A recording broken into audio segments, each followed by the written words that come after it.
From as far back as most of us can remember, British culture has been defined by its youth tribes. From mods to skins, suede heads to punks, soul boys, ravers, grungers, garage heads and emo kids. The UK has been a breeding ground for young people trying to look different from the rest. These youth cults, born and bred on the streets of Britain and often taken onto a world stage, have come about through a journey of innovation, of experimentation, bravery, fear, love and occasionally violence.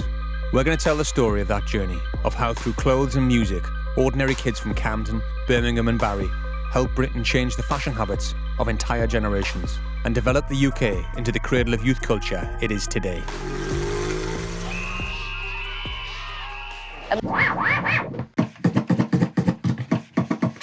The soul and funk scenes had recently inherited a younger cousin in the form of electro. The New York Bronx Zulu Nation had established block parties reappropriating electronica and Eurobeat with funk and soul.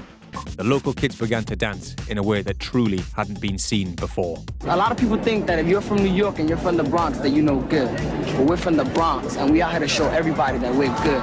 People started getting to see what the New York thing was really about. There were certain specific fashion things that people ended up trying to obtain.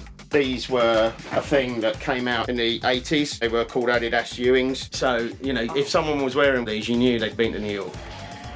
What these basically allowed you to do was to have the fat lace thickness. No one else could get them because they weren't sold in Europe. So it was a big challenge for people to get hold of stuff. The original name I started out with was Skull, and then it went to Mace, which was when I started getting into the street art. The next piece of garment was really the Goose, which comes along sort of 84, 85. Want it right, I got bass. Tell me. That was the leather jacket everyone wanted to get hold of. Run DMC had them. I actually had a friend going over to New York and I just said, look, get me one or I'll never talk to you again. Hip-hop and electro integrated beautifully into the existing soul and funk club scene during the 80s. The use of funk and soul rhythms mixed with contemporary instrumentation updated the sounds to generate a renewed interest in clubbing. Back then it was about the fashion you wore, it was about the music you listened to, it was about the participation with your friends. If you couldn't dance, you could do something else. But it gives you that kind of inclusion which has been really hard to replicate for people now. The original UK B-boys brought dance culture back to the clubs in a big way. But the elaborate floor moves were never going to allow everyone time on the dance floor. Soon the emerging house sound of Chicago stripped UK club culture back to its barest essentials. Check that body, baby. House music had come of age in the industrial cities of the Midwest, a sound which combined regional influences of rhythm and gospel with a Teutonic rigor. It's a new beginning, a new fresh beginning. What a great groove.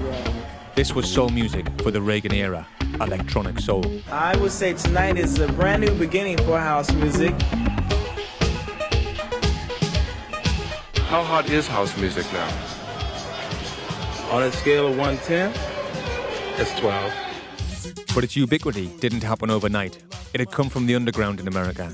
But it was in Manchester, a city with many similarities to the industrial Midwest sensibilities of Detroit and Chicago, that house music spawned its first truly British incarnation. The UK produces house records as good, sometimes better than its Chicago counterparts.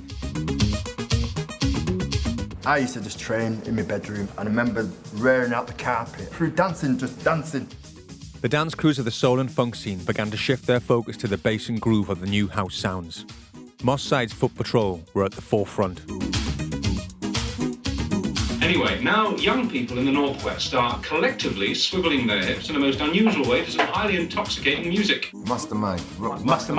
Mastermind Roadshow. I think that was one of our main first gigs, actually. I remember all the girls, everybody was around and everybody was buzzing. Oh, Foot Patrol in the house, they're going to be dancing. Yeah, Manchester's very own Foot Patrol! It was a good one for our first gig, yeah. About 83, when you used to go to the old days, because the old days were going from then. When the house started to come in about 84, 85, so the clubs started to change a little. We took it and we went to house clubs. Nottingham, Wolverhampton, Leeds, Gloucester, Bristol, Coventry, Walsall. So when you went there, you know, you had to go there and represent your city, because that's what it was about. And that's how it used to flow. As house music slowly shook the nation, the scene took its time to decide where and to whom it belonged. The amyl nitrate-soaked throb of Eurobeat had been the soundtrack of choice for some of London's more flamboyant nightclubs. Oh, no! Being from London, you do see a lot there. You know, did like the gay clubs, behind your records are out, and I think a lot of those clubs are quite mad anyway. In 1986, a few dedicated British soulies took a season's holiday in Ibiza. The usual sights and sounds of San Antonio couldn't cut it, and they went in search of something more unique. Yeah, I don't even know how it came around, but we decided, yeah, we wanted to go away to Ibiza the next summer. What they would find would change youth culture forever.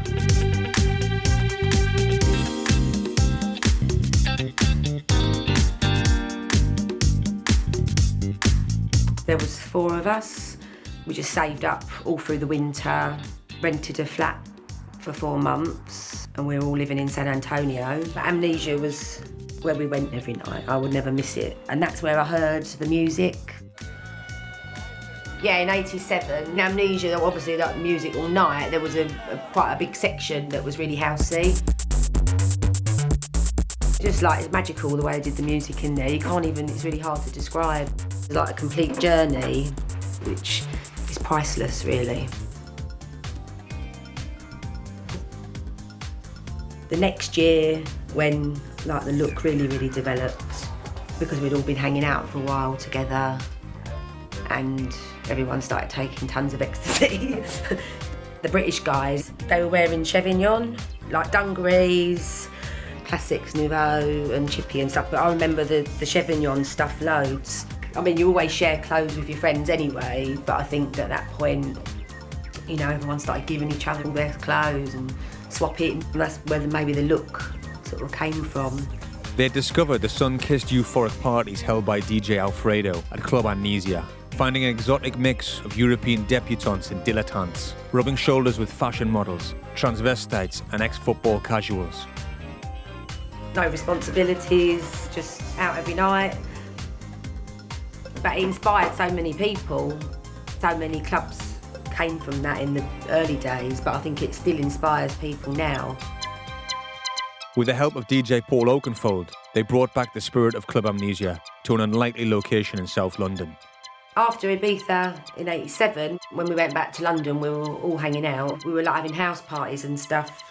Gary Haseman, who did the i-D record, he said, oh look, you've got to go down to this club called Zoom out Bermondsey way. Paul Oakenfold invited a few of his like London friends, and they hadn't seen the scene, and they were kind of at the back of the room like. So we all came down, our little posse or whatever, stood in the bar all moody, and immediately we thought, oh, it's a bit dodgy this. It just had a little bit of a football crowd down there. Oh, there's a bit of Millwall there, there's a bit of West Ham there. And there's all these kids dancing on the floor going nuts. And Paul Oakenfold come over to us, he said, you don't get it, you guys, do you? You really don't get it. We're like, what? But then we kind of realised that actually, you know, there's something going on here, this is a bit mad. This is acid, man. All these guys coming up to you going, you all right, mate, and all this stuff. And it was the first time, you know, you're seeing all these people loved up. It was such a different experience to what we'd seen. It sort of blew our minds, you know, it really did. All them lights flashing don't do you any good either, do it? They drive you mad, don't they? I was sort of resting a little bit because I was having a bit of a acid house experience. But the next minute I heard the Beatles being played in the dance area, and it just made me get up. And there's all these kids in ponchos and long hair, which you hadn't seen for years, face paint, all holding hands, singing All You Need Is Love, and it just sort of snapped me back into the dance floor. A new day zero had come, an event horizon in British youth culture. And when the new wonder drug ecstasy landed on the scene, things were never quite the same. The acid house scene come along, happiest times, I loved it, but that's where fashion started changing. My acid house top. When you was in the club with them reflecting lights, whoo, people used to trip off you.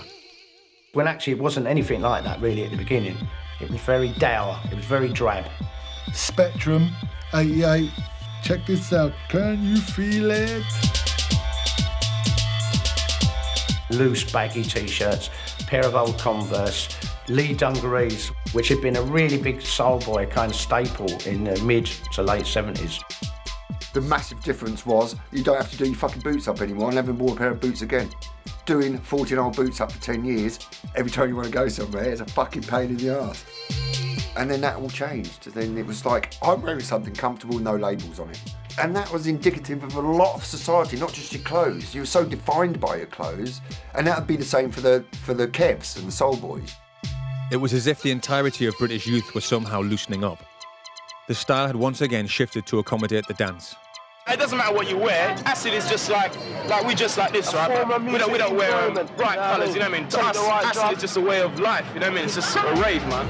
The idea of raves, illegal parties, had been forgotten about since the 60s, as the Ibiza scene grew, taking a foothold in several regular nightclubs across London. The new drugs became integral to the parties. We could feel that there was change in the air. Now all the hardcore ravers have been doing it since the beginning of '88. We're being surrounded by this culture that's emerging. There was no choice in me. I was just like, yes, because it was everything I loved. You know, electronic music, dancing, beautiful women everywhere, drugs.